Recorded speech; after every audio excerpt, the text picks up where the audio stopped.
अनमित्र के निम्न हुए और निम्न के दो पुत्र थे, प्रसेन और सत्राजित। वे ये दोनों ही शत्रु सेनाओं को परास्त करने वाले थे। भगवान सूर्य सत्राजित के प्राणोपम सखा थे।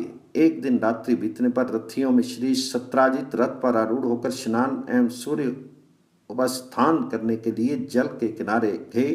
वहां पहुंचकर जब वे सूर्य उपस्थान करने लगे, उस समय भगवान सूर्य तेजोमंडल से युक्त स्पष्ट दिखाई देने लगे।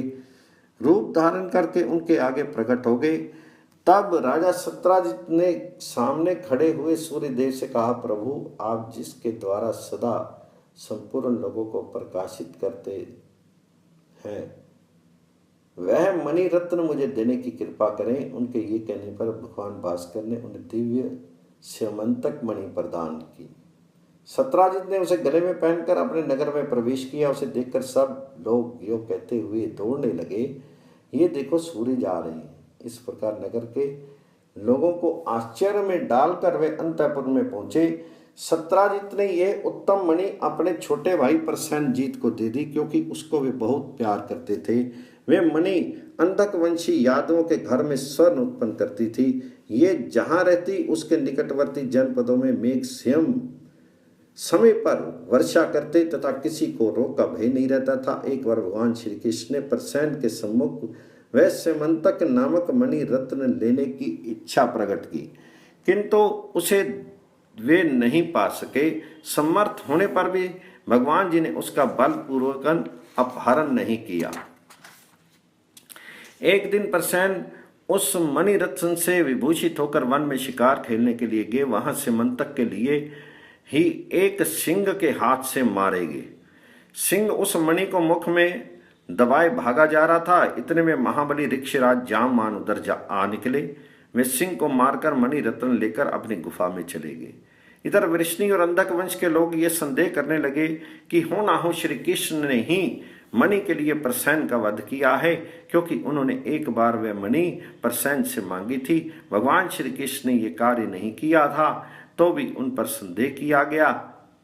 अतः अपने कलंक का मार्जन करने के लिए वे मणि को ढूंढ लाने की प्रतिज्ञा करके वन में गए। कुछ विश्वसनीय पुरुषों के साथ प्रसेन के चरण चिन्हों का पता लगाते हुए वह उस स्थान पर गए जहां प्रसेन शिकार खेल रहे थे। गिरिवर, वृक्षवान तथा उत्तम पर्वत विंध्य पर उनका अन्वेषण करते हुए वे लोग थक गए। अंत में श्री कृष्ण ने एक स्थान पर घोड़े सहित मरे हुए प्रसेन की लाश देखी, किंतु वहां मणि नहीं मिली। तदनंतर थोड़ी ही दूरी पर ऋक्ष के द्वारा मारे गए सिंह का शरीर दिखा भी पड़ा। ऋक्ष अपने चरण चिन्हों से पहचाना गया। उन्हीं चिन्हों के द्वारा भगवान श्री कृष्ण जामवान की गुफा के द्वार पर पहुंचे।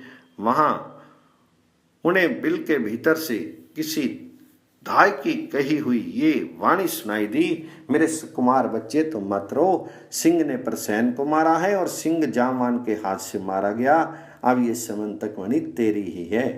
ये आवाज सुनकर भगवान श्री कृष्ण ने उस गुफा के द्वार पर बलराम जी के साथ अन्य यादवों को बिठा दिया और स्वयं उन्होंने गुफा के भीतर प्रवेश किया। बिल के भीतर जामवान दिखाई दिए। भगवान वासुदेव ने लगातार 21 दिनों तक उनके साथ बाहु युद्ध किया। इस बीच में बलदेव और यादव द्वारका लौट आए और सबको श्री कृष्ण के मारे जाने की सूचना दे दी। इधर भगवान वासुदेव ने महाबली जामवान को परास्त करके उनकी कन्या जामवती को उन्हीं के अनुरोध से ग्रहण किया। साथ ही अपनी सफाई देने के लिए वह स्यमंतक मणि भी ले ली। तत्पश्चात ऋक्षराज की अभ्यर्थना करके वे बिल से निकले और विनीत सेवकों के साथ द्वारका में गए। वहां सब यादवों से भरी हुई सभा में श्री कृष्ण ने मणि सत्राजित को दे दी। इस प्रकार मिथ्या कलंक लगने पर भगवान श्री कृष्ण ने स्यमंतक मणि को ढूंढ निकाला और उसे देकर अपने ऊपर आए हुए कलंक का मार्जन किया। सत्राजित के 10 पत्नियां थी।